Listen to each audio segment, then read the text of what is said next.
mayambu ahanba maktada Manipuri wari yumjauna mayambu amukka hana punemjari ngasisu aikoina mayamgidamaktani haidana phulora story ama puduna laksari wari asi leithokcharapa matamda soikiba langkiba kaya yaurabasu mayamna puksel chauna ngapiyu wari asi hingliba natraga leikhidraba kanagumba mataga mari lenana ijabawri nasadi asengba thokiba wari da yumpham oiduna khara semdok sadok tawduna ijaba wari amakhakni phare mayam adudi wari asi hongnaba tawjaraklagi ngasigi wari asigi mami awangi pukri phare mayam adudi wari asi hongnaba tawjaraklagi ngasigi wari asigi mami awangi pukri lamdam asi imphaldagi khara thapna leiba khungang amakhakni lamdam asi asuki matik yamna nungsi chanana hingminaba khungang amakhakni khungang asida tariba miyosing asi aduki matik yamna sami khungang asida lambigi khudong sabasu khara khajikti wali adubu lamdam asida leiriba miyoy khudimakti aduki matik yamna nungsinai nongmagi numitni kainahal masanupa lemba lakani khanbada asuki matik yamna haraujai masanupa lemba imphalda lairik lasu tamduna leibani aduga masanupi lembisu mabung lakani khanbada aduki matik yamna haraujai punsiba prap prap lakle aduga kainahalda hairai ima kainahalna hai punsiba nang laabra hoi ma lakle che sida phamulok se ima amadubu lakani ga haibro haibani awang laikai gi bus to madugi driver aduda paukse lakpani as kayadi kuire mahakna lakri basya lairik tamli bani do hairaga da imphal da laikhi basi phanadi kuire ne ibunga hoi ma kuidi kuire ma lakani harabani na isu ainang ma laka plap puna samina gi haidana thamba yembi ma ma ga ga plap samina gi haidana madugi yembi do ai horen hekta porage aduga hekta sarasi ma dakoi gi ima ga baba ga na yagadro ima yaba yadaba tokroda ai gi yembini hoi nataudo laaga ko examinaro ado punsipa sida karosi ima nangonda wa khara hangi ima kari wa boidi kaba hairo ima natausi lairik tamlibani do haidana adum tawragale masi nupi angang koidana khotana akhigi khulasidagi ga amata tawdabra as ima madugi matang dumadi aisu pi ngaidagi tinarakpa imana bojarabasu aisu kaya hena thudoknadi khangbadi oidi ima heraibo aduk luna tinaraga nangsu namanabana koiba sajatli chatphak namanabana ama tawba phau nang amata khangdabro ima khara makhaidi khangye dubu nupi angangi amagi maram masidi ima aisu kaya hena thudoknadi amata khangdre farese nupi angangi maramda khangna sanaba amata leiba udragasu nang iman hai si bhaptaw natau se handakti nupi angang ama koinaba honarasi kayadi kuire mahana thamoi kairibani haidana imphal da dum laikhiwa se thangnaba laikai sidagi nupi ama koinarame haibra khangnarame haibra ada dum laikhiwa se ima aisu khangi faresima mala kando ina kaikeno khara khanarasi hoi ado nangdi ka hujauji kai hotnariba ima aise babagi matung inaraga ising thaba su khara satli as khulai kai sida gari su pakna sendabanina atopa laikai doina gari ama waira ga ise dumak satlabani babaga ibani se dumak satlabani phai napa ga nang ka hotnariba mayamado mado yamna pharabani hoima asumna wari watai sanaraga leijingai matamda lembi su tholaklai lembina dapun siba lairo laine nabung san huramba manbado madu hekta unarage haidana isi laabane dadado handa marakti imphal da laikibado laiba yaroina dapun sibana kaikeno khara swaibiu ko kaino da mi gi thaba inkhang ama tawjariba mayamsing haidi lairik lesu tamdana laijariba du buaina madu bu thingba yabro nang sisu yahe aina haibadi lairik lesu tambado tamja sanu habanida aduda mana sok yamna kumaktriba se karigino imphal da laire hadana aikhoi gaksi loina kaukthulabra karino nang su madudi toramoida lairik lesu tambado mapung phana exam ama thadoklaga lakya haidana haiba soiramba su yaida hoini yarisi ado horendi ahauba amadi sasidana dapun sibagi yendo sasi haidana isu imada hairamlibani farese Ai sum hak lakpa ngairage nangsu kai keno thabai khang kai keno khra tak thoro hoi da punsiba adum phamamuko asumna ngaire numit taramda gi matamni lemba su imphal dagi mahaki masasi yumda yaurani khanbada do kimatik yamna harause lemba khulgi masilda mahaksu kumhore aduga mahaki masasi bek asobudu yalaga mahaksu harau harau lakle numidang wairam gi matamni lemba si uba matamda khul laika gi miyo singasu lemba nang laklabara hairaga dumak khangnai lemba su hoi lakle haidan harau tayamna dumak khummi taseng hairabada khul laika gi miyam singasina lemba se aduki matik yamna luna taujai madu khakta sunatana punsiba su aduki matik yamna luna taujai maramdi mabani se laika sida gyan taba nisha pusa sadabada maming chatliba bakhang masa ani khakni asumna lemba su mahaki mayumda prap yaurakle lemban hek yaurakpa matamda punsiba mahaki maskhado makuda singjanga mapairaga singkhaiduna leirami lembana madu uruba matamda mahapapiya nangdi ngantan hekta labo oire ai lakani haibase manamda khangbro o khangi ai di huidagi olakpanina khangi bungo nati asok kuiba matamasi imagi sangana wana khanglaga lehori basi nangbu imagi sangasi yumda lehori haibaga amata khangdrabro as nangsu yada tawbani ba aisu lakningi poni ado tangai phadana su yadabagi exam ama thadolaga isu laage haidana tawbai wani nangna marol ama imanaga marol ama as khangdeda o yare si nang sidagidi gyan tana yumda dum lairoko kaigia imaga ichanupiga nasu yumda gyan tana lehelinga bani yarohe aisu andak ti kaigumba ama thage haidana exam ama yamna kana isi honari bani hoine exam thage tharo tu yumda lairaga dum thaba yadabro itaw nangna di khangdriba ꯑꯩꯈꯣꯏ ꯁ꯭ꯋꯥꯏꯁꯤꯗ ꯂꯩꯕꯁꯤ ꯈꯨꯗꯣꯡꯆꯥꯕꯁꯨ ꯀꯌꯥ ꯐꯪꯕꯁꯨ ꯋꯥꯠꯂꯤ ꯃꯗꯨꯒꯤꯁꯨ ꯃꯊꯛꯇ ꯑꯥꯗꯗꯤ ꯃꯤꯒꯤꯗꯤ ꯀꯩꯅꯣ ꯌꯥꯝꯅ ꯑꯗꯨꯛꯀꯤ ꯃꯇꯤꯛ ꯌꯥꯝꯅ ꯍꯣꯠꯅꯕꯁꯨ ꯀꯟꯅꯔꯤꯕꯅꯤ ꯑꯩꯈꯣꯏ ꯁ꯭ꯋꯥꯏꯒꯤ ꯂꯩꯔꯤꯕ ꯃꯌꯥꯝ ꯑꯁꯤ ꯇꯁꯦꯡꯅ ꯍꯥꯏꯔꯕꯗ ꯑꯥꯒꯤ ꯂꯩꯔꯤꯕ ꯀꯝꯄꯤꯇꯤꯇꯤꯚ ꯃꯌꯥꯝ ꯑꯃ ꯇꯧꯅꯔꯤꯕꯗꯨꯒ ꯌꯥꯝꯅ ꯈꯦꯠꯅꯕ ꯍꯥꯏꯕꯗꯨꯃꯗꯤ ꯑꯣꯏꯔꯦ ꯏꯇꯥꯎ ꯍꯣꯏꯅꯦ ꯏꯝꯐꯥꯜꯗ ꯂꯩꯔꯕꯅꯤꯅ ꯑꯩꯈꯣꯏ ꯁ꯭ꯋꯥꯏꯒꯤ ꯊꯕꯛꯁꯤꯡ ꯑꯁꯤ ꯀꯌꯥ ꯊꯣꯏꯗꯣꯛꯅ ꯄꯥꯝꯗꯕ ꯑꯣꯏꯔꯝꯕꯁꯨ ꯌꯥꯏ ꯈꯪꯉꯤꯗ ꯑꯁ ꯑꯗꯨꯒꯤ ꯋꯥ ꯅꯠꯇꯦꯕ ꯅꯪꯁꯤꯅ ꯃꯔꯣꯜ ꯑꯃ hoiba khangi yare kedawbage ita wa ngangbada nang si kosi yamna kolida adugi wana temi swaisida leibaga ada leibana di thabai khang ama tawbada hena nungai rakpado adugi wanida nangi adugi wa kaigumba mata leitise yare kedawbage phagi tawbaga mate hek yadre imphal da leirubadagi pharese ado nang sing khaidoi si kari thong ga ribano ha ai lakpadagi nang kaigumba amadi thong dawbadi malida thong ga haidana nanai se nanai gi yen laba ha kabado kaino sibo yen labada bo ha kaba lebro matro kaba hayo hoini sumini madusu nganu da ha kaba hagadabani ko adudo saurabanina aikhoi soma hasoi lakpa matamda pulapuna samina saidana khaklaga thamlabani as phanadum phareda suksu thakta kuire sukto mutak thakkise sukta nate makhong su loi nekta siksaro makhong de yamna kallabani makhong gi wadidi ai aduga amta ngamoi ko ada su ke keno sabu khopa isa sa kana raksa basi yasi su yadrabani khangde ai di puraga semaga dabani nang sa da ba yaroi ko nang lakpagi harauba phongdoktana thongdoi tawribani nang ga saroi ga hairabadi kya na tai saroi ko oisi yarisi apuro pulapuna seminarasi asi hairaga mamana banido yen semna ba haidana yamna kana tawrami asum nangi haktangi matungda makhoisi yen adu poraklaba matamda thongna ba haidana sinba langba tawri aduga makhoisu hauna dumak saminare asum tawdana numit adusu haukre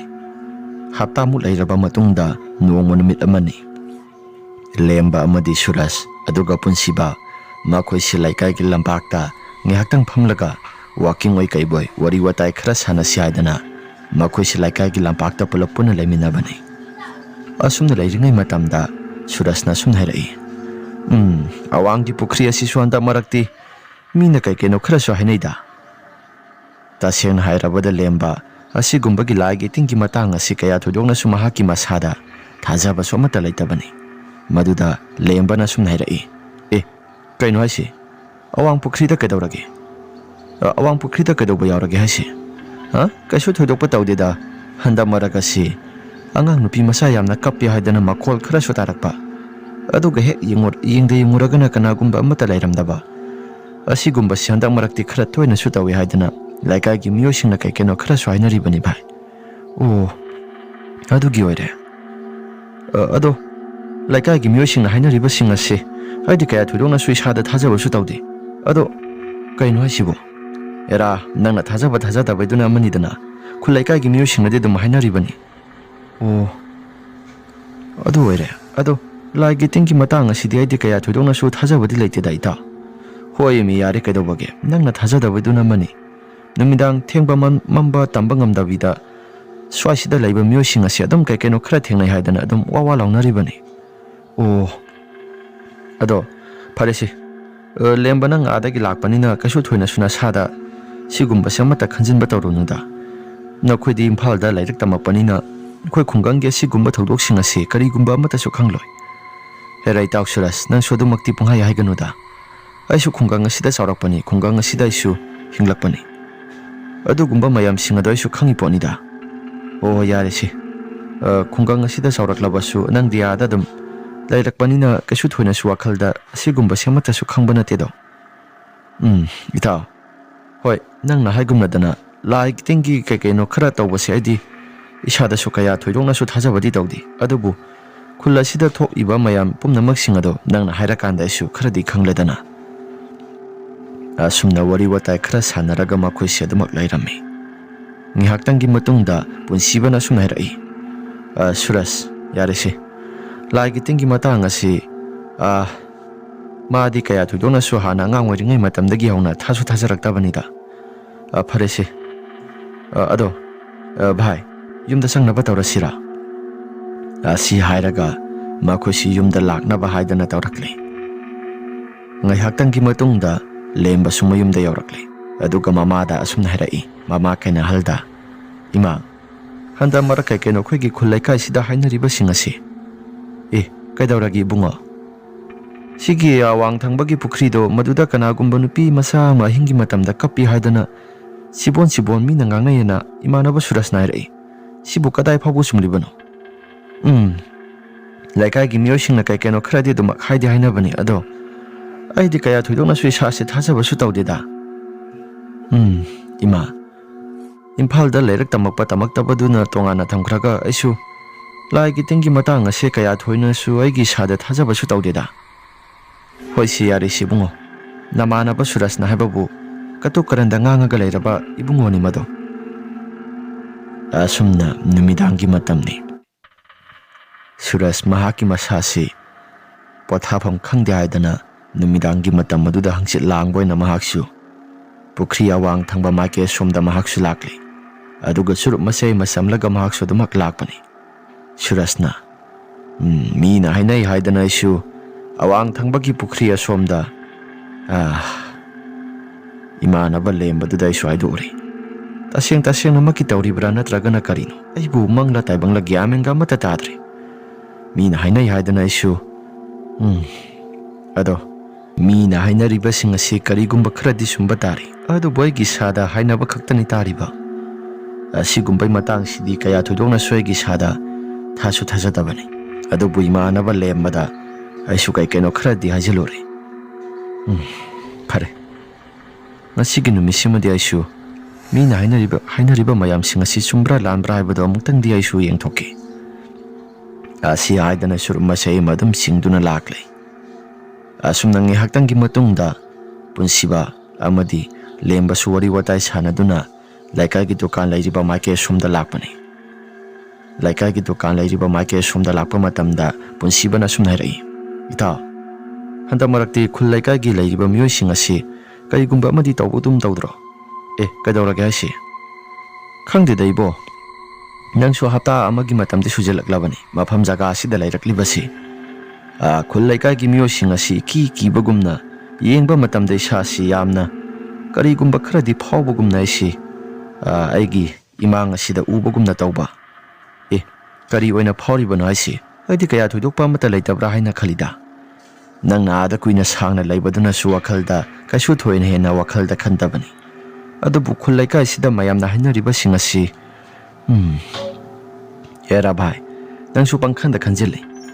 ꯑꯩꯗꯤ ꯁꯤꯒꯨꯝꯕ ꯂꯥꯏꯒꯤ ꯇꯤꯟꯒꯤ ꯃꯇꯥꯡ ꯑꯁꯤ ꯀꯌꯥ ꯊꯣꯏꯗꯣꯛꯅꯁꯨ ꯊꯥꯖꯗꯕꯅꯤ ꯑꯗꯨꯕꯨ ꯅꯪꯅ ꯍꯥꯏꯔꯤꯕ ꯃꯌꯥꯝꯁꯤꯡ ꯑꯁꯤ ꯀꯔꯤꯅꯣ ꯑꯩ ꯒ꯭ꯌꯥꯟ ꯃꯦꯟꯒ ꯇꯥꯗꯦ ꯑꯁꯤ ꯍꯥꯏꯔꯒ ꯃꯈꯣꯏꯁꯨ ꯋꯥꯔꯤ ꯋꯥꯇꯥꯏ ꯈꯔ ꯁꯥꯟꯅꯗꯨꯅ ꯂꯩꯔꯝꯃꯤ ꯑꯁꯣꯝꯗꯅ ꯁꯨꯔꯁ ꯑꯗꯣ ꯄꯨꯈ꯭ꯔꯤ ꯑꯋꯥꯡ ꯊꯪꯕ ꯃꯥꯏꯀꯩ ꯑꯁꯣꯝꯗ ꯂꯥꯛꯂꯤ ꯑꯋꯥꯡꯒꯤ ꯄꯨꯈ꯭ꯔꯤ ꯑꯗꯣꯝꯗ ꯍꯦꯛ ꯂꯥꯛꯄ ꯃꯇꯝꯗ ꯁꯨꯔꯁ ꯃꯍꯥꯛꯀꯤ ꯃꯁꯥꯁꯤ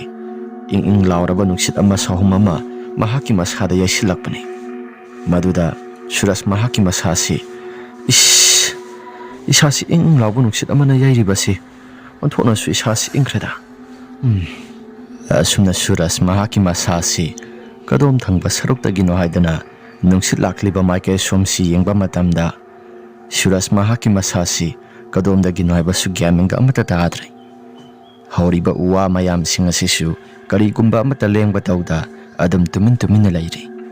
ꯁꯨꯔꯁꯅ ꯍꯧꯔꯤꯕ ꯎ ꯋꯥ ꯃꯌꯥꯝꯁꯤꯡ ꯑꯁꯤꯁꯨ ꯇꯨꯃꯤꯟ ꯑꯗꯨꯃꯛ ꯃꯥꯒꯤ ꯃꯁꯤꯗ ꯑꯗꯨꯃꯛ ꯂꯦꯡꯗꯅ ꯂꯩꯔꯤ ꯑꯩꯅ ꯎꯔꯤꯕ ꯑꯩꯒꯤ ꯏꯁꯥꯗ ꯐꯥꯎꯔꯛꯂꯤꯕ ꯃꯌꯥꯝꯁꯤꯡ ꯑꯁꯤꯒ ꯀꯩꯁꯨ ꯊꯣꯏꯅꯁꯨ ꯏꯁꯥꯗ ꯇꯧꯔꯛꯇꯕꯒꯨꯝ ꯈꯜꯂꯤꯗ ꯑꯗꯨꯒ ꯇꯧꯔꯤꯕ ꯃꯑꯣꯡ ꯃꯇꯧꯁꯤꯡ ꯑꯁꯤꯕꯨ ꯃꯤꯅ ꯍꯥꯏꯅꯔꯤꯕꯁꯤꯡ ꯑꯁꯤ ꯆꯨꯝꯒꯗꯧꯔꯤꯕ꯭ꯔꯥ ꯐꯔꯦ ꯑꯃꯕꯨ ꯑꯣꯏꯔꯣ ꯑꯩꯁꯨ ꯀꯔꯤꯒꯨꯝꯕ ꯑꯃꯗꯤ ꯈꯪꯗꯣꯛꯂꯒ ꯑꯩꯁꯤ ꯌꯨꯝꯗ ꯍꯟꯈꯤꯕꯅ ꯐꯒꯗꯧꯔꯤ ꯑꯁꯤ ꯍꯥꯏꯔꯒ ꯋꯥꯈꯜꯗꯁꯨ ꯖꯥꯠꯀꯤ ꯋꯥꯈꯜ ꯌꯥꯝꯅ ꯈꯜꯂꯒ ꯁꯨꯔꯁ ꯑꯗꯨꯃꯛ ꯂꯩꯔꯝꯃꯤ ꯑꯁꯨꯝꯅ ꯁꯨꯔꯁ ꯃꯍꯥꯛꯅ ꯄꯨꯈ꯭ꯔꯤ ꯃꯅꯨꯡ ꯊꯪꯕ ꯁꯔꯨꯛ ꯑꯗꯣꯝꯗ ꯅꯨꯡꯇꯨꯝ ꯃꯆꯥ ꯑꯃ ꯍꯨꯟꯊꯈꯤ ꯅꯨꯡꯇꯨꯝ ꯃꯆꯥꯗꯣ ꯍꯦꯛ ꯍꯨꯟꯊꯈꯤꯕ ꯃꯇꯝꯗ ꯄꯨꯈ꯭ꯔꯤ ꯃꯅꯨꯡ ꯊꯪꯕ ꯁꯔꯨꯛ ꯑꯗꯣꯝꯗꯒꯤ ꯀꯅꯥꯒꯨꯝꯕ ꯃꯤꯁꯛ ꯑꯃ ꯀꯥꯔꯛꯄꯒꯨꯝꯅ ꯏꯔꯣꯏꯗꯨꯅ ꯁꯥꯟꯅꯕꯒꯨꯝꯅ ꯏꯁꯤꯡ ꯃꯅꯨꯡ ꯑꯗꯨꯗ ꯀꯅꯥꯒꯨꯝꯕ ꯑꯃ ꯏꯔꯣꯞꯄꯒꯨꯝꯅ ꯃꯍꯥꯛꯁꯨ ꯀꯩꯒꯨꯝꯕ ꯈꯔꯗꯤ ꯐꯥꯎꯕ ꯍꯧꯔꯛꯂꯦ ꯊꯥꯕꯜꯒꯤ ꯃꯉꯥꯜ ꯑꯗꯨꯗ ꯇꯧꯔꯤꯕ ꯃꯑꯣꯡ ꯃꯇꯧꯁꯤꯡ ꯑꯗꯨ ꯂꯣꯏꯅ ꯏꯀꯣꯛꯅ ꯎꯔꯦ ꯁꯨꯔꯁꯅ ꯄꯨꯈ꯭ꯔꯤ ꯑꯁꯤꯒꯤ ꯏꯁꯤꯡ ꯃꯅꯨꯡ ꯑꯁꯤꯗ ꯀꯅꯥꯒꯨꯝꯕ ꯑꯃ ꯏꯔꯣꯏꯗꯨꯅ ꯁꯥꯟꯅꯔꯒ ꯆꯠꯄꯒꯨꯝꯅ ꯀꯔꯤꯒꯨꯝꯕ ꯈꯔ ꯎꯔꯤꯕꯁꯤꯕꯨ ꯃꯁꯤꯕꯨ ꯑꯁꯦꯡꯕꯃꯛꯀꯤ ꯎꯔꯤꯕ꯭ꯔꯥ ꯅꯠꯇ꯭ꯔꯒꯅ ꯀꯔꯤꯅꯣ ꯑꯩꯕꯨ ꯍꯥꯏꯐꯦꯠ ꯀꯨꯝꯊꯔꯒ ꯌꯦꯡꯁꯤꯔꯥ ꯑꯁꯤ ꯍꯥꯏꯔꯒ ꯁꯨꯔꯁ ꯃꯈꯥꯗ ꯈꯔ ꯍꯥꯏꯐꯦꯠ ꯀꯨꯝꯊꯔꯒ ꯌꯦꯡꯂꯨꯏ ꯑꯗꯨꯕꯨ ꯃꯍꯥꯛꯅ ꯍꯥꯏꯐꯦꯠ ꯌꯦꯡꯂꯨꯕ ꯃꯇꯝꯗ ꯀꯅꯥꯒꯨꯝꯕ ꯑꯃꯠꯇꯃꯨꯛ ꯂꯩꯔꯝꯗꯦ ꯁꯨꯔꯁ ꯃꯍꯥꯛꯀꯤ ꯃꯁꯥꯁꯤ ꯀꯔꯤꯅꯣ ꯍꯥꯏꯗꯅ ꯋꯥꯈꯜꯗꯁꯨ ꯑꯗꯨꯃꯛ ꯈꯜꯂꯤ ꯏꯁꯤꯡꯗ ꯀꯨꯝꯊꯔꯒ ꯌꯦꯡꯂꯨꯕ ꯃꯇꯝꯗꯅ ꯀꯅꯥꯒꯨꯝꯕ ꯑꯃꯠꯇꯁꯨ ꯂꯩꯔꯝꯗꯦ ꯐꯔꯦ ꯑꯩꯁꯨ ꯌꯨꯝꯗ ꯈꯔ ꯊꯨꯅ ꯆꯠꯍꯧꯔꯒꯦ ꯍꯥꯏꯗꯅ ꯁꯨꯔꯁꯁꯨ ꯄ꯭ꯔꯞ ꯀꯥꯈꯠꯂꯛꯂꯦ ꯑꯁꯨꯝꯅ ꯍꯦꯛ ꯀꯥꯈꯠꯂꯛꯄ ꯃꯇꯝꯗ ꯁꯨꯔꯁ ꯃꯍꯥꯛꯀꯤ ꯃꯁꯥꯁꯤ ꯑꯄꯨꯅꯕ ꯑꯃꯅ ꯄꯨꯕꯒꯨꯝꯅ ꯃꯍꯥꯛꯀꯤ ꯃꯁꯥꯁꯤ ꯁꯞ ꯑꯃꯨꯛ ꯂꯦꯞꯄꯤ ꯑꯗꯨꯒ ꯄꯨꯈ꯭ꯔꯤ ꯊꯪꯕ ꯃꯥꯏꯀꯩ ꯁꯣꯝꯗ ꯃꯃꯥꯏ ꯑꯁꯤ ꯂꯩꯊꯣꯔꯛꯂꯕ ꯃꯇꯝꯗ ꯄꯨꯈ꯭ꯔꯤ ꯃꯅꯨꯡ ꯑꯗꯨꯗ ꯀꯅꯥꯒꯨꯝꯕ ꯅꯨꯄꯤ ꯑꯃ ꯃꯁꯛ ꯃꯇꯧ ꯑꯗꯨ ꯏꯐ ꯐꯖꯅ ꯃꯊꯛ ꯊꯪꯕ ꯁꯔꯨꯛ ꯑꯗꯣꯝꯗ ꯈꯔ ꯃꯀꯣꯛ ꯑꯗꯨ ꯂꯤꯈꯠꯂꯛꯂꯒ ꯃꯁꯛ ꯑꯗꯨ ꯌꯥꯝꯅ ꯐꯖꯅ ꯊꯥꯕꯜꯒꯤ ꯃꯉꯥꯜꯗ ꯃꯌꯦꯛ ꯁꯦꯡꯅ ꯎꯔꯒ ꯁꯨꯔꯁꯇ ꯃꯨꯟꯅ ꯌꯦꯡꯂꯛꯏ ꯁꯨꯔꯁꯁꯨ ꯅꯨꯄꯤꯗꯨ ꯎꯔꯨꯕ ꯃꯇꯝꯗ ꯏꯉꯥꯎ ꯉꯥꯎꯔꯦ ꯁꯨꯔꯁꯅ ꯑꯣꯟꯊꯣꯛꯅ ꯐꯖꯈ꯭ꯔꯦꯗ ꯅꯨꯄꯤ ꯑꯁꯤ ꯑꯩꯁꯨ ꯀꯅꯥꯅꯣ ꯑꯃꯨꯛꯇꯪ ꯍꯪꯂꯒꯦ ꯁꯨꯔꯁ ꯇꯁꯦꯡꯅ ꯑꯍꯤꯡꯒꯤ ꯃꯇꯝꯅꯤ ꯍꯥꯏꯕꯒ ꯂꯣꯏꯅ ꯀꯥꯎꯔꯕꯅꯤ ꯁꯨꯔꯁꯅ ꯏꯆꯜ ꯀꯧꯗꯣꯏꯔꯥ ꯏꯆꯦ ꯀꯧꯗꯣꯏꯔꯥ ꯄꯨꯈ꯭ꯔꯤ ꯃꯅꯨꯡ ꯊꯪꯕ ꯁꯔꯨꯛ ꯑꯁꯣꯝꯁꯤꯗ ꯀꯩꯗꯧꯕꯒꯤ ꯂꯩꯔꯨꯔꯤꯕꯅꯣ ꯁꯨꯔꯁꯅ ꯍꯥꯏꯔꯛꯂꯤꯕ ꯋꯥꯐꯝ ꯃꯌꯥꯝꯁꯤꯡ ꯑꯗꯣ ꯅꯨꯄꯤꯗꯣ ꯀꯔꯤꯒꯨꯝꯕ ꯑꯃꯠꯇ ꯅꯥꯁꯨꯡꯕ ꯇꯧꯗꯦ ꯑꯗꯨꯝ ꯇꯨꯃꯤꯟꯅ ꯂꯩ ꯅꯨꯄꯤꯗꯣ ꯀꯥꯈꯠꯂꯛꯂꯕ ꯃꯇꯝꯗ ꯄꯨꯈ꯭ꯔꯤ ꯃꯄꯥꯜ ꯊꯪꯕ ꯁꯔꯨꯛ ꯑꯗꯣꯝꯗ ꯐꯝꯗꯨꯅ ꯇꯨꯃꯤꯟꯅ ꯂꯩꯈ꯭ꯔꯦ ꯁꯨꯔꯁꯅ ꯀꯩꯅꯣꯅꯦ ꯃꯤꯅ ꯍꯪꯂꯤꯕ ꯀꯧꯔꯤꯕ ꯃꯌꯥꯝꯁꯤꯡ ꯑꯁꯤ ꯀꯔꯤꯒꯨꯝꯕ ꯑꯃꯠꯇ ꯅꯥꯆꯨꯡꯕ ꯇꯧꯗꯅ ꯃꯍꯥꯛꯁꯨ ꯑꯗꯨꯝ ꯇꯨꯃꯤꯟꯅ ꯂꯩꯔꯤꯁꯤ ꯁꯤꯕꯨ ꯃꯅꯥꯒ ꯄꯪꯉꯕ ꯖꯥꯠꯂꯥ ꯑꯍꯤꯡꯒꯤ ꯃꯇꯝ ꯑꯁꯤꯗ ꯑꯃꯨꯛꯇꯪꯒ ꯍꯪꯒꯦ ꯏꯆꯜ ꯀꯧꯗꯣꯏꯔꯥ ꯏꯆꯦ ꯀꯧꯗꯣꯏꯔꯥ ꯀꯔꯤ ꯃꯔꯝꯒꯤꯗꯃꯛꯇ ꯑꯍꯤꯡꯒꯤ ꯃꯇꯝ ꯑꯁꯤꯗ ꯄꯨꯈ꯭ꯔꯤ ꯊꯪꯕ ꯃꯥꯏꯀꯩ ꯑꯁꯣꯝ ꯑꯁꯤꯗ ꯏꯔꯨꯞꯇꯨꯅ ꯁꯥꯟꯅꯔꯤꯕꯅꯣ ꯑꯁꯤ ꯍꯥꯏꯔꯒ ꯁꯨꯔꯁ ꯃꯅꯥꯛꯇ ꯈꯔ ꯊꯨꯅ ꯄ꯭ꯔꯞ ꯆꯪꯁꯤꯜꯂꯤ ꯑꯗꯨꯒ ꯅꯨꯄꯤ ꯑꯗꯨꯒꯤ ꯃꯁꯥꯗ ꯁꯣꯛꯀꯦ ꯍꯥꯏꯗꯅ ꯍꯦꯛ ꯇꯧꯔꯨꯕ ꯃꯇꯝꯗ ꯅꯨꯄꯤ ꯑꯗꯨꯒꯤ ꯁꯛꯇꯝ ꯑꯗꯨ ꯌꯥꯝꯅ ꯀꯤꯕ ꯐꯪꯕ ꯁꯛꯇꯝ ꯑꯃꯗ ꯌꯥꯝꯅ ꯀꯟꯅ ꯈꯥꯛꯄ ꯂꯥꯎꯕ ꯇꯧꯔꯒ ꯅꯣꯛꯄꯒꯤ ꯃꯈꯣꯜ ꯑꯃ ꯌꯥꯝꯅ ꯀꯟꯅ ꯇꯥꯕ ꯍꯧꯔꯛꯄꯅꯤ Asumna tawrakpa mawng matawsing asida Suraj mahakki masasi karino haidana masasi tu sungkiba khangawdi. Aduga Suraj mahakki masasi khara sapthanna haibadi khara chatharaga mahakki masasi chatlagi haidana hek tawrakpa matamda Suraj mahakki makhong asi karigumba posak amana phajingkhibagumna sawm khara phanglakpani. Asumna Suraj mahakna lairingai matamda mahakki masasi chatlagi haidana aduki matik yamna kan hotnajarabasu mahakki masasi chapa phawda ngamlamde. Surajna kainoda aigi sasi khong ase kanagumba amana phajilaga thambagumna aigi sada phawraklibasibu karino ai chapaga isasi amata ngamdre mataw karamna aigi sasi haidana lairingai matamda nupi asi yamna kiba saktam amada sangsilaklaga Suraj mahakki manak waisida nupi asi ngangi. Surajna ai nupi sigi masasigi manakta sangsimbasi ai isasi yamna pharak tare. Kamai tawni sidi ai isasi khara thuna mafam asi thadoktunai su chalhoraki natragadi aigi thawasi soidana mangba tare haidana Suraj ado mahaksu mafam asidagi khara thuna chalhoraki haidana Suraj mahakki masasi lengba lakpa ngamdaba amagi matawgumna sapek phajingki. Suraj mahakki masasi tawpham chafam amata khangdana lairingai matamdanai Suraj mahakki mamang maktada hojik ngihaktangi mamangda yamna kina saklon amada nupi ama phawgalakpado. Nupido amuksu Suraj mahakki masada chapchana amuksu mamang maktada thorakle. Aduga Surajki mamangda nupi asi phawgalakle. Nupi si aduki matik yamna sathiba mawngda mamai mamit asi ihangna hengakta ngairaba masam asi sumatum matum taraga lairame. Suraj adumna hek tawrakpa mawng matawsing aduda mahakki masasi yamna kana lawi. Ish kaino aibu mafam jaga asida isi siba tarabro mafam asi aigi mamfam oiba tarabra haidana Suraj ado mahakki masasi kina lairingai matamdanai nupi aduna mahakki masasi chejet launa phajilaba matungda chakhiba yaroi haibagi matagumna nupi asigi masasi swai laun hekta mangkhraba matungda Surajki mahakki makhong manakta amna amuksu mahakki masasi khangphau phawgalakle. Suraj mahakki masasi laifam chafamga amata khangdre nungdangi matam aduda yamna kana laurakpani. Aduga Surajna yamna kana laurakpagi khonjel adu taba matamda mamangda lairiba haibadi mamang thangba sarugadomda chatliba mamanaba lemba amadi mamanaba punsiba karino haidana makhoi nisu laukhiba makhol ama tai haidana makhoi anisi wakhaldasu khara khanjanadana laibani. Asumna lairingai matam asida lemba amadi mamanaba punsibado madu kadai dana makhol sing adu tarakpano haidana makhoi anisi lairingai matamdani lembana ida hojiktada laubagi makhol ama takhibado madubu karino ida aisu khangdi awang thangba pukhridagi ori jalo minaga kaikeno kharaga hainabaga khangdi da awang thangba pukhridagi oribra haipetang chalaga yengusira tamnaba mu oiramlabadi hoini madusu haiba ngamdiko pharesi ama boiro salagumsi adum tumina lairasi aduga somdana Surajna aigi thawadedi kanbiyo haidana yamna kana lauri lembana thawai kanbiyo haigumna su laubagumna itaw tadro thawai kanbiyo haibagumna su makhol asi tabagum tawida. Asumna lairingai matam asida somdana lemba amadi mamanaba punsibani chalibado mamanaba Surajna tawriba pumnamak sing asi karigumba amata khangpote. Asumna lairingai tanja asida asomdana Surajti mahakki masasi law khongduna tawramlaba matungda mahakki masasi kambiyo amutang yamna kana lauramlaba matungda mahakki masasi kadomdano khangdre maikai salai khangdana pungmam mamsilaklaba matamni. Asumna pungmam mamsilaklaba matamda Suraj mahakki masasi makhada sumasum dupthakre mahakki akoibada timu laimu mayam singasinasu wa laun hekta nokpagumna makhol khara su tarakpani. Asumna tawriba mawng matawsing asida Suraj mahakki masasi ima haidana yamna kana lauramlaba matungda mahaksu isingda dum lupthaduna dumak sikre. Asumna Surajki aroiba yahip tankre. Surajna hek sikhiba matam aduda pukhri manung aduda timu laimu mayam singasi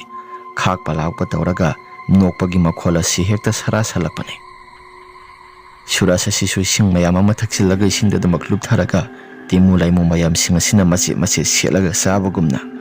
ꯃꯍꯥꯛꯀꯤ ꯃꯁꯥꯗ ꯆꯩꯅꯥꯈꯣꯜ ꯐꯥꯎꯕꯒꯨꯝꯅ ꯆꯩꯅꯥꯈꯣꯜ ꯑꯁꯤ ꯑꯗꯨꯛꯀꯤ ꯃꯇꯤꯛ ꯌꯥꯝꯅ ꯐꯥꯎꯔꯒ ꯁꯤꯈꯤꯕꯅꯤ꯫ ꯑꯁꯨꯝ ꯇꯧꯗꯅ ꯂꯦꯝꯕ ꯑꯃꯗꯤ ꯄꯨꯟꯁꯤꯕꯁꯨ ꯃꯈꯣꯏꯁꯨ ꯑꯋꯥꯡ ꯊꯪꯕ ꯄꯨꯈ꯭ꯔꯤ ꯑꯁꯣꯝꯗ ꯆꯠꯂꯒꯨꯝꯁꯤ ꯍꯥꯏꯗꯅ ꯑꯗꯨꯃꯛ ꯆꯠꯈꯤꯗ꯭ꯔꯦ꯫ ꯃꯌꯨꯝꯗ ꯍꯜꯂꯛꯂꯦ꯫ ꯑꯗꯨꯒ ꯄꯨꯟꯁꯤꯕꯅ "ꯏꯃꯥ, ꯑꯋꯥꯡ ꯊꯪꯕꯒꯤ ꯄꯨꯈ꯭ꯔꯤ ꯑꯁꯣꯝꯗ ꯅꯨꯄꯥ ꯑꯃꯅ ꯌꯥꯝꯅ ꯀꯟꯅ ꯀꯟꯅ ꯂꯥꯎꯕꯒꯤ ꯈꯣꯟꯖꯦꯜ ꯑꯃ ꯇꯥꯏꯗ꯫ ꯏꯕꯨꯡꯉꯣ, ꯂꯥꯎꯕꯒꯤ ꯈꯣꯟꯖꯦꯜ ꯇꯥꯔꯤꯕꯗꯣ ꯑꯍꯤꯡꯒꯤ ꯃꯇꯝ ꯑꯁꯤꯗ ꯀꯩꯅꯣ ꯈꯔ ꯂꯥꯎꯕ ꯑꯣꯏꯔꯝꯕꯁꯨ ꯌꯥꯏꯗ꯫ ꯑꯋꯥꯡ ꯊꯪꯕꯒꯤ ꯄꯨꯈ꯭ꯔꯤ ꯑꯁꯣꯝꯗ ꯌꯥꯝꯅ ꯀꯟꯅ ꯀꯟꯅ ꯍꯟꯗꯛ ꯃꯔꯛ ꯑꯁꯤ ꯃꯤꯅꯁꯨ ꯀꯩꯅꯣ ꯈꯔ ꯍꯥꯏꯅꯔꯤꯕꯁꯤꯗꯤ." ꯆꯨꯝꯃꯤ ꯏꯃꯥ, ꯑꯋꯥꯡ ꯊꯪꯕꯒꯤ ꯄꯨꯈ꯭ꯔꯤ ꯑꯁꯤ ꯍꯟꯗꯛ ꯃꯔꯛꯇꯤ ꯀꯩꯅꯣ ꯃꯤꯅꯁꯨ ꯌꯥꯝꯅ ꯍꯥꯏꯅꯔꯤꯕꯅꯤ꯫ ꯍꯥꯏꯒꯨꯝꯅꯗꯅ ꯑꯋꯥꯡ ꯊꯪꯕꯒꯤ ꯄꯨꯈ꯭ꯔꯤ ꯑꯁꯣꯝꯁꯤ ꯇꯁꯦꯡꯅ ꯐꯔꯦꯁꯤ ꯏꯃꯥ, ꯑꯩꯁꯨ ꯄꯣꯊꯥꯅꯕ ꯇꯧꯔꯒꯦ, ꯏꯃꯥꯁꯨ ꯄꯣꯊꯥꯅꯕ ꯇꯧꯕꯤꯔꯣ꯫ ꯑꯁꯤ ꯍꯥꯏꯔꯒ ꯃꯈꯣꯏꯁꯦ ꯑꯗꯨꯃꯛ ꯄꯣꯊꯥꯅꯕ ꯇꯧꯈ꯭ꯔꯦ꯫ ꯑꯁꯣꯝꯗꯅ ꯂꯦꯝꯕꯁꯨ ꯃꯃꯥꯗ ꯉꯁꯥꯏ ꯊꯦꯡꯅꯔꯛꯄ ꯋꯥꯔꯤ ꯃꯌꯥꯝꯁꯤꯡ ꯑꯗꯨ ꯂꯣꯏꯅ ꯇꯝꯂꯦ꯫ ꯃꯗꯨꯗ ꯃꯃꯥꯅ ꯑꯁꯨꯝꯅ ꯍꯥꯏꯔꯛꯏ: "ꯏꯕꯨꯡꯉꯣ, ꯈꯨꯜ ꯂꯩꯀꯥꯏꯁꯤ ꯍꯟꯗꯛ ꯃꯔꯛꯇꯤ ꯈꯨꯟꯇꯥꯛ ꯂꯥꯟꯁꯤꯒꯗꯣꯔꯤꯕ꯭ꯔꯥ ꯀꯔꯤꯒꯨꯝꯕ ꯑꯃꯗꯤ ꯇꯧꯔꯤ꯫ ꯁꯤꯗ ꯂꯩꯔꯤꯕ ꯂꯩꯀꯥꯏꯒꯤ ꯂꯩꯔꯤꯕ ꯑꯃꯥꯏꯕ ꯄꯨꯡꯆꯥꯟꯕ ꯍꯥꯏꯔꯤꯕ ꯑꯃꯥꯏꯕꯁꯤꯅꯁꯨ ꯀꯔꯤꯒꯨꯝꯕ ꯈꯔꯗꯤ ꯃꯍꯥꯛꯁꯨ ꯈꯪꯐꯝꯗꯤ ꯊꯣꯛꯄꯅꯤ, ꯑꯗꯨꯕꯨ ꯀꯔꯤꯒꯨꯝꯕ ꯑꯃꯠꯇ ꯈꯪꯗꯦ ꯍꯥꯏꯗꯅ ꯃꯍꯥꯛꯁꯨ ꯑꯗꯨꯃꯛ ꯇꯧꯔꯤ꯫ ꯈꯪꯗ꯭ꯔꯦ, ꯃꯍꯥꯛꯅ ꯃꯥꯏꯕ ꯑꯣꯏꯔꯤꯕꯅꯤ ꯍꯥꯏꯗꯅ ꯈꯨꯜ ꯂꯩꯀꯥꯏꯒꯤ ꯃꯤꯑꯣꯏꯁꯤꯡ ꯑꯁꯤꯁꯨ ꯂꯥꯏꯒꯤ ꯇꯤꯟꯒꯤꯕꯨꯗꯤ ꯈꯔ ꯌꯦꯡꯉꯤ ꯍꯥꯏꯕꯕꯨ, ꯑꯗꯨꯕꯨ ꯌꯦꯡꯕ ꯇꯥꯔꯕꯁꯨ ꯃꯍꯥꯛꯅ ꯌꯦꯡꯉꯤꯕꯅꯤ ꯍꯥꯏꯗꯅ ꯇꯧꯔꯤꯕꯁꯤꯗꯤ ꯄꯥꯡꯅ ꯁꯥꯟꯅꯕ ꯌꯦꯡꯉꯤꯕ ꯍꯥꯏꯕꯗꯨꯅꯤ꯫ ꯏꯃꯥ, ꯌꯥꯔꯦꯁꯤ, ꯇꯨꯝꯅꯕ ꯇꯧꯔꯁꯤ ꯍꯥꯏꯗꯅ ꯃꯈꯣꯏꯁꯤ ꯑꯗꯨꯃꯛ ꯄꯣꯊꯥꯅꯔꯦ꯫ ꯑꯍꯤꯡꯒꯤ ꯄꯨꯡ 2:30 ꯇꯥꯔꯛꯄ ꯃꯗꯨꯒꯤ ꯃꯇꯝꯗꯅꯤ ꯑꯁꯣꯝꯗꯅ ꯑꯃꯥꯏꯕ ꯄꯨꯡꯆꯥꯟꯕꯗꯣ ꯃꯈꯨꯠꯇ ꯂꯥꯏꯒꯤ ꯇꯤꯟꯒꯤ ꯀꯩꯅꯣ ꯈꯔ ꯄꯨꯗꯨꯅ ꯂꯥꯛꯂꯦ꯫ ꯑꯗꯨꯒ ꯑꯋꯥꯡꯒꯤ ꯄꯨꯈ꯭ꯔꯤ ꯑꯗꯣꯝꯗ ꯂꯥꯛꯂꯕ ꯃꯇꯝꯗ ꯄꯨꯡꯆꯥꯟꯕꯅ ꯁꯨꯝꯅ ꯍꯥꯏꯔꯛꯏ, ꯃꯁꯥ ꯃꯊꯟꯇ ꯃꯨꯔꯨꯝ ꯃꯨꯔꯨꯝ ꯁꯣꯜꯂꯒ ꯃꯍꯥꯛꯀꯤ ꯃꯁꯥꯗ ꯌꯥꯝꯅ ꯅꯨꯡꯉꯥꯏꯕ ꯑꯃꯒꯤ ꯃꯇꯧꯒꯨꯝꯅ,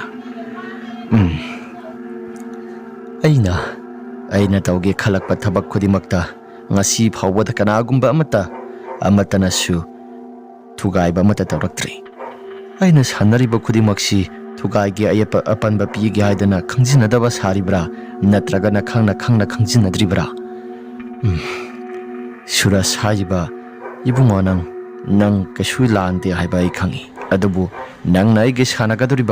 ꯑꯩꯅ ꯁꯥꯟꯅꯒꯗꯧꯔꯤꯕ ꯍꯤꯔꯝ ꯈꯨꯗꯤꯡꯃꯛꯇ ꯅꯪꯅ ꯑꯌꯦꯠꯄ ꯍꯥꯏꯕꯗꯨ ꯑꯣꯏꯔꯛꯀꯗꯧꯔꯤꯕꯅꯤꯅ ꯑꯩꯁꯨ ꯅꯪꯒꯤ ꯊꯋꯥꯏꯁꯤ ꯇꯉꯥꯏ ꯐꯗꯅ ꯁꯠꯄ ꯇꯥꯈꯤꯕꯅꯤ꯫ ꯐꯔꯦ, ꯑꯩꯁꯨ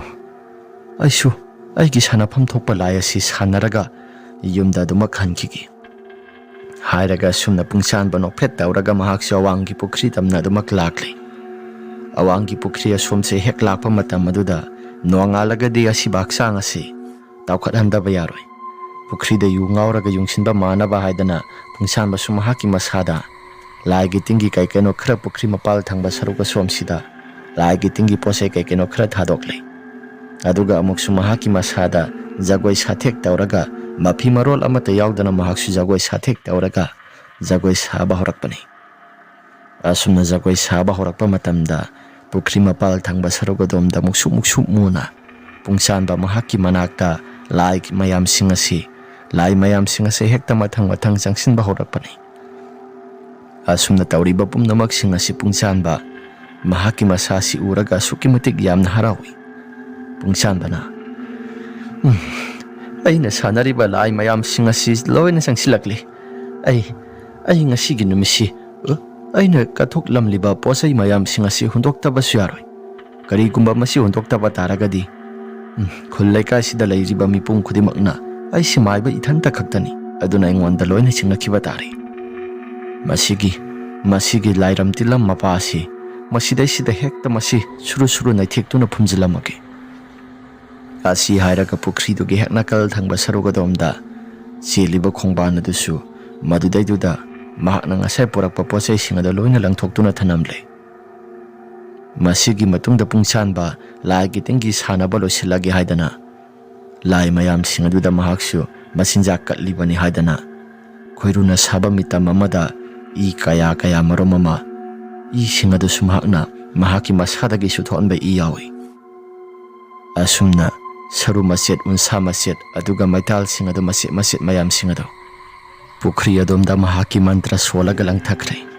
Adum hek langthakiba matamda mahakna langthariba pumnamaksing adu loin hekta lupsingkre. Aduga timu laimong pumnamaksing asi sumakhada loin hekta jabung launa songtharaga isimonungda loina sangsingkre. Mahakna ngasai makai hongdokliba haibadi mahakna setana jagoi saruriba puri pirol sing adu madu loina muksisile. Aduga pungsan bana sumnairai.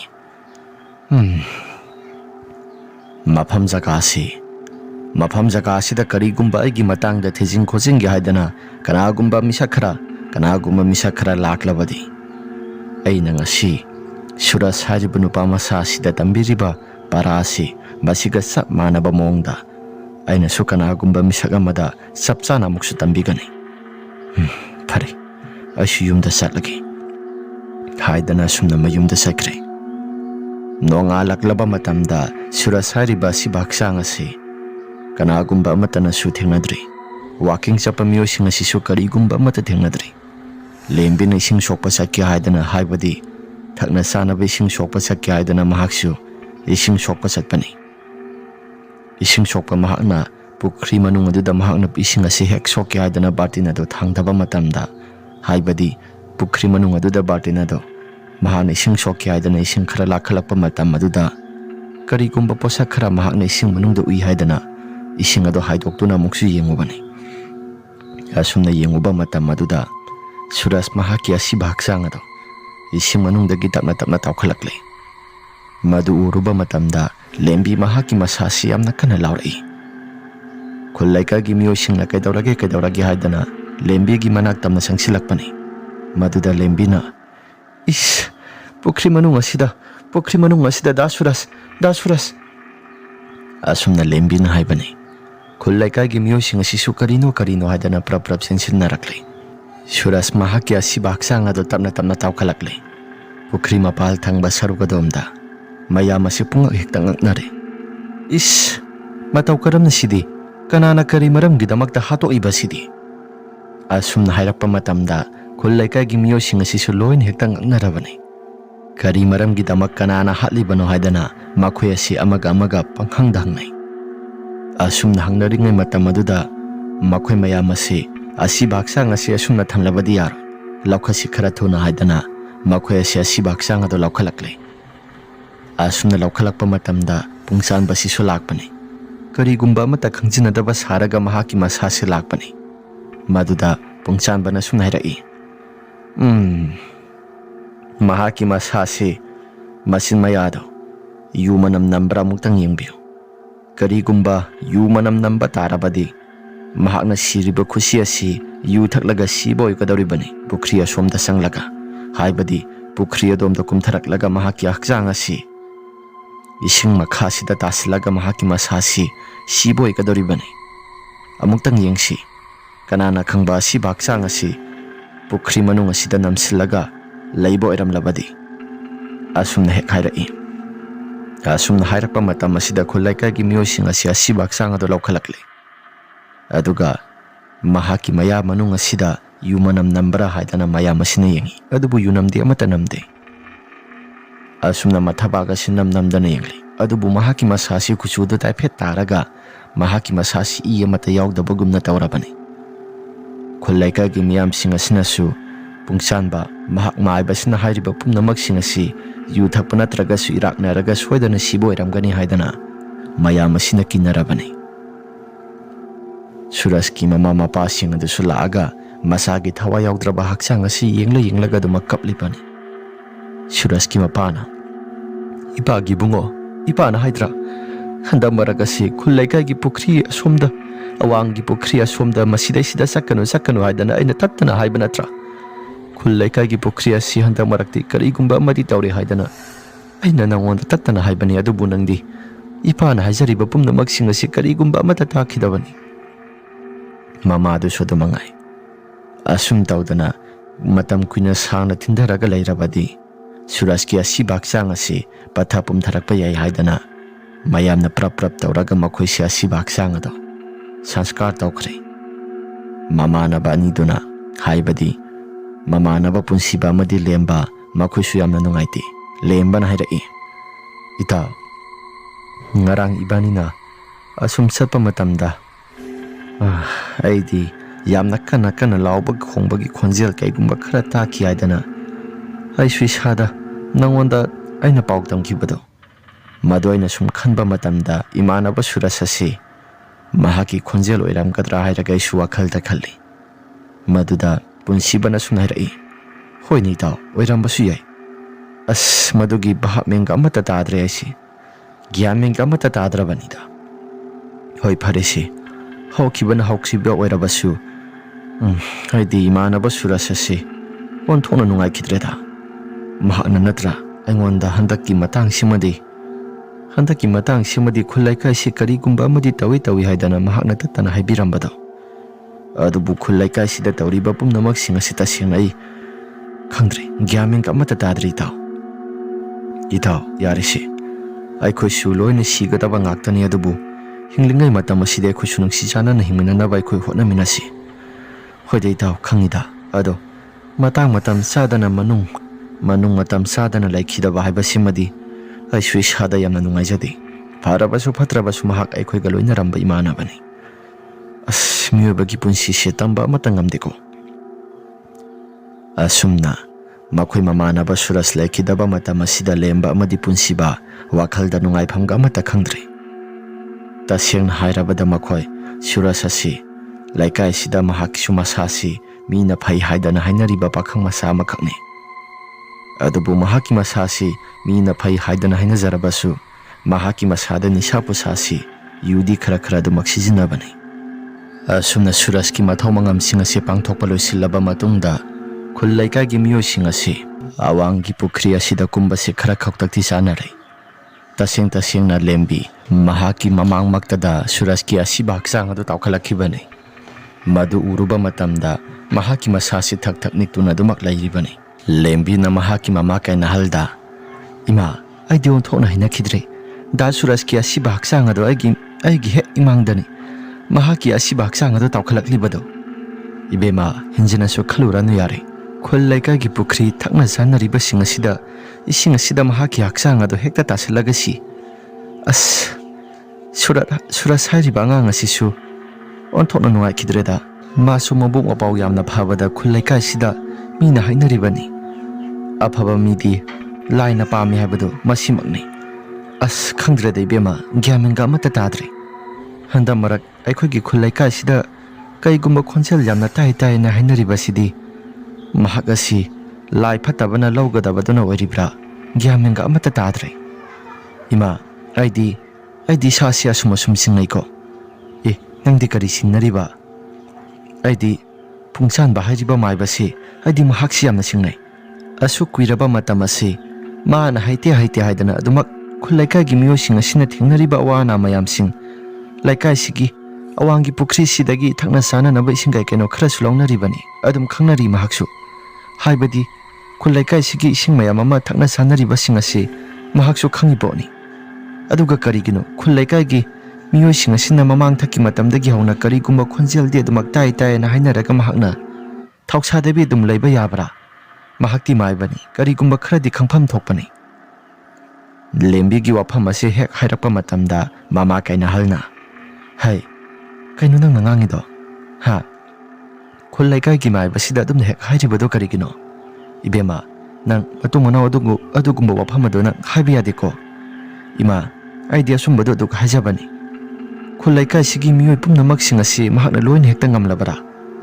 ꯈꯨꯜ ꯂꯩꯀꯥꯏꯒꯤ ꯃꯤꯑꯣꯏ ꯍꯥꯏꯕ ꯂꯩꯀꯥꯏ ꯍꯥꯏꯕ ꯑꯃꯁꯨ ꯄꯥꯜꯂꯤ꯫ ꯂꯩꯀꯥꯏ ꯈꯨꯗꯤꯡꯃꯛꯁꯨ ꯃꯍꯥꯛꯀꯤ ꯃꯁꯥꯁꯤꯗ ꯑꯀꯤꯕꯁꯨ ꯑꯃꯠꯇ ꯌꯥꯎꯗꯕꯁꯨ ꯃꯥꯜꯂꯤ꯫ ꯅꯠꯇꯦ, ꯌꯦꯡꯉꯨ, ꯅꯍꯥꯟꯈꯩ ꯃꯍꯥꯛꯅ ꯀꯔꯤꯒꯨꯝꯕ ꯑꯃꯠꯇ ꯇꯧꯗꯕ ꯁꯥꯔꯒ ꯈꯨꯜ ꯂꯩꯀꯥꯏꯒꯤ ꯑꯋꯥ ꯑꯅꯥ ꯇꯥꯔꯛꯏꯕ ꯃꯌꯥꯝ ꯑꯁꯤ ꯃꯍꯥꯛꯅꯗꯤ ꯀꯔꯤꯒꯨꯝꯕ ꯑꯃꯠꯇ ꯈꯪꯗꯦ, ꯃꯍꯥꯛꯁꯨ ꯑꯃꯠꯇ ꯄꯥꯡꯒꯜ ꯂꯩꯇꯦ ꯍꯥꯏꯗꯅ ꯃꯍꯥꯛꯅ ꯍꯥꯏꯔꯤꯕ ꯃꯌꯥꯝꯁꯤꯡ ꯑꯗꯣ ꯏꯃꯥꯁꯨ ꯇꯥꯕ ꯌꯥꯔꯤꯕ꯭ꯔꯥ? ꯑꯃꯨꯛꯇ ꯌꯦꯡꯉꯨ꯫ ꯍꯩ, ꯇꯨꯃꯤꯟꯅ ꯂꯩꯌꯨ꯫ ꯃꯤꯅ ꯄꯉꯥꯡꯗ ꯉꯥꯡꯅꯔꯒ ꯅꯪꯅ ꯊꯥꯖꯔꯤꯕ ꯀꯔꯤꯒꯤꯅꯣ? ꯏꯃꯥ, ꯄꯉꯥꯡꯗ ꯉꯥꯡꯕ ꯅꯠꯇꯦ, ꯑꯩꯗꯤ ꯏꯁꯥꯁꯤ ꯇꯁꯦꯡꯅ ꯊꯥꯖꯕ ꯑꯃꯗꯤ ꯌꯥꯎꯔꯛꯂꯕꯅꯤ꯫ ꯈꯨꯜ ꯂꯩꯀꯥꯏꯒꯤ ꯂꯩꯔꯤꯕ ꯁꯤꯒꯤ ꯄꯨꯈ꯭ꯔꯤ ꯑꯁꯤ ꯑꯩꯗꯤ ꯏꯁꯥꯁꯤ ꯌꯦꯡꯕ ꯃꯇꯝꯗꯁꯨ ꯌꯥꯝꯅ ꯍꯩꯅꯗꯦ, ꯑꯗꯨꯒ ꯑꯃꯨꯛꯁꯨ ꯀꯩꯒꯤꯅꯣ ꯈꯪꯗꯦ ꯍꯟꯗꯛ ꯃꯔꯛꯇꯤ ꯄꯨꯡꯀꯤꯗ ꯀꯤ꯫ ꯑꯁꯨꯝꯅ ꯋꯥꯔꯤ ꯋꯥꯇꯥꯏ ꯁꯥꯟꯅꯔꯤꯉꯩ ꯃꯇꯝꯗ mabung lemba prap sangsilai. Lemba hek sangsilapa matamda lemban hairai. Ima, handa marak khulai kai sida imanaba surasasi laikidaba thokle. Khulai kai si aina sum khanjaba matamda kanagumba amagi khut yauna sanarabra haibasi aigi wakhalda karigumba kharadi du makhalai. Ibunga,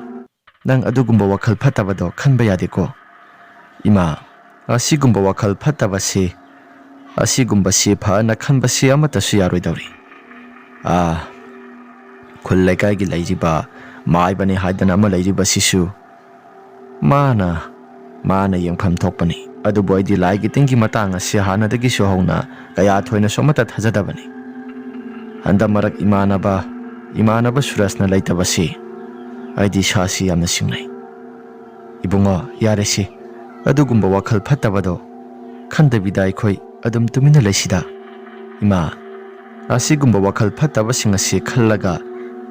ꯑꯩꯈꯣꯏꯒꯤ ꯈꯨꯜ ꯂꯩꯀꯥꯏꯁꯤ ꯑꯋꯥꯐꯝꯗꯒꯤ ꯀꯟꯒꯗꯧꯔꯤꯕꯅꯤ. ꯌꯦꯡꯉꯨ,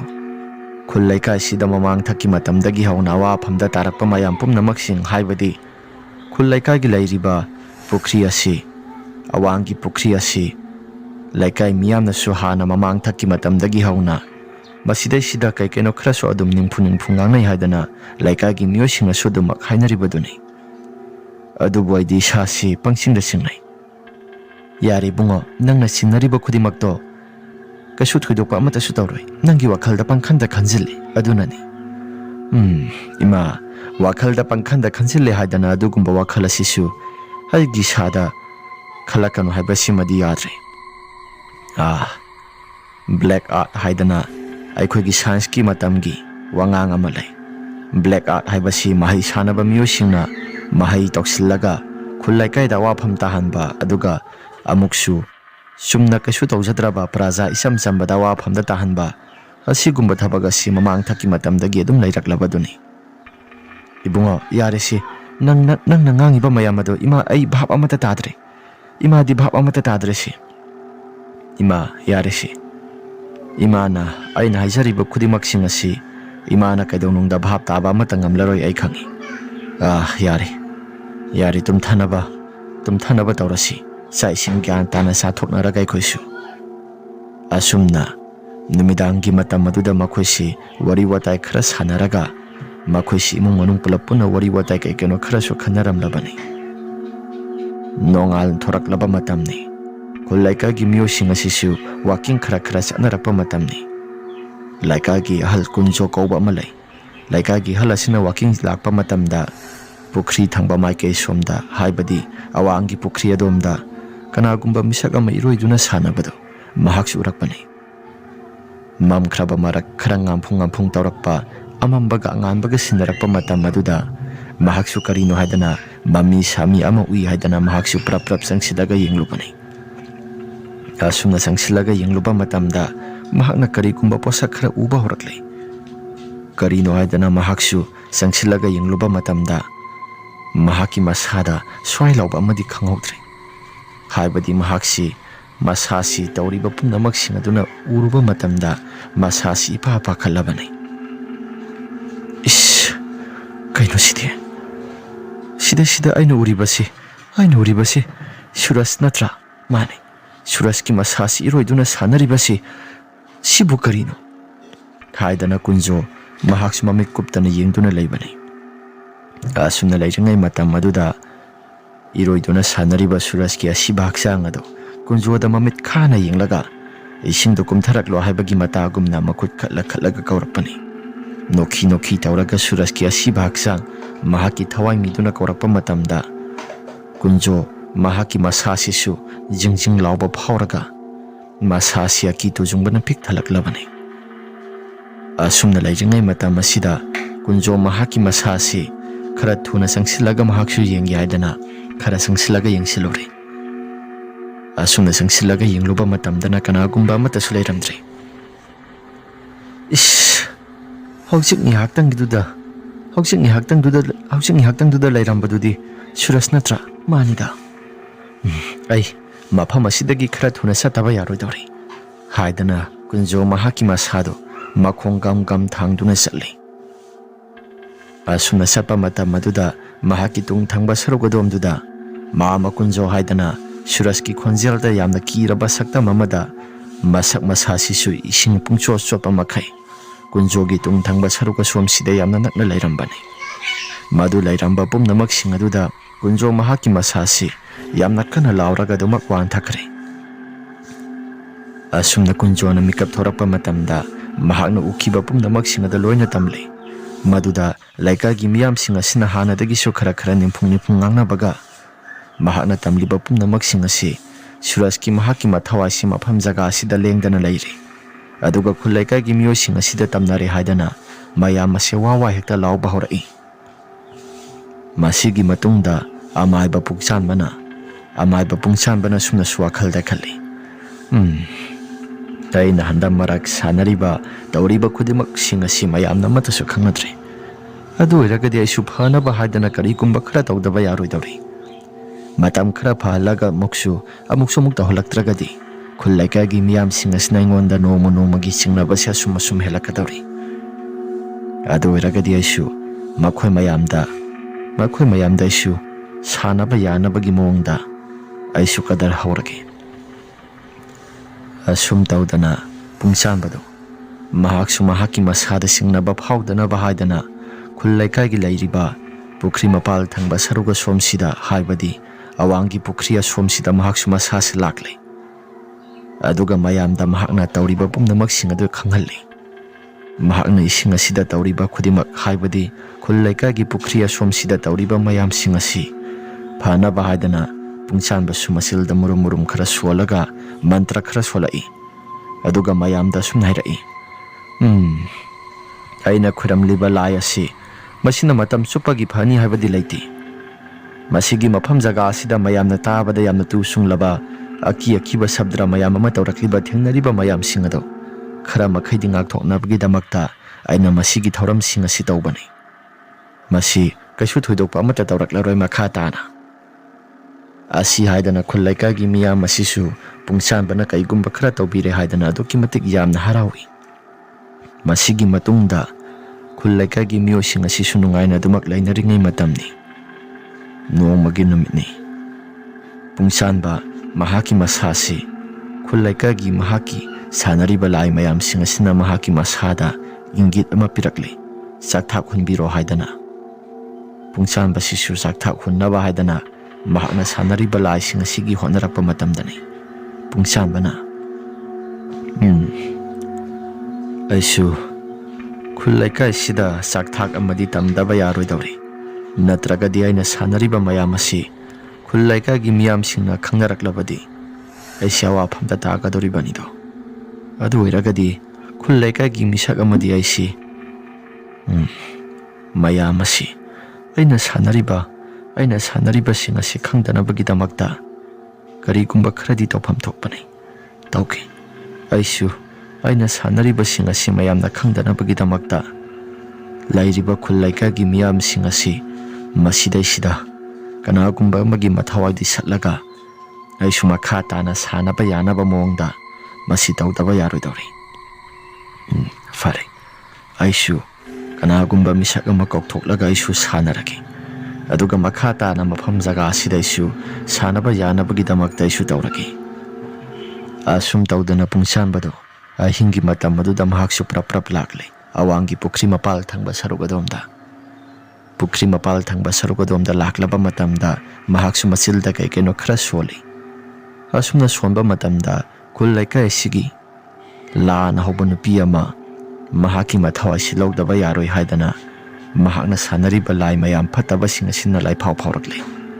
maduda pungchanbana adudi la na hoba misakti kanano la lembi hariba nupi masasi masi oina hekta kaukthoklaga mathawai si satlagi asi hairaga pungchanba masilda murum sole aduga mahaki masasi mamit asi pangthoraklaba matamda atiyada munna yenglaga mahaki makuta pairakpa napi sinang singado mantra solaga phulauna kami lembo hoigi makhoigi thongal mapa yenglaga asumna kamkiba matam aduda mahaki phatraba mantra do paiduna sakre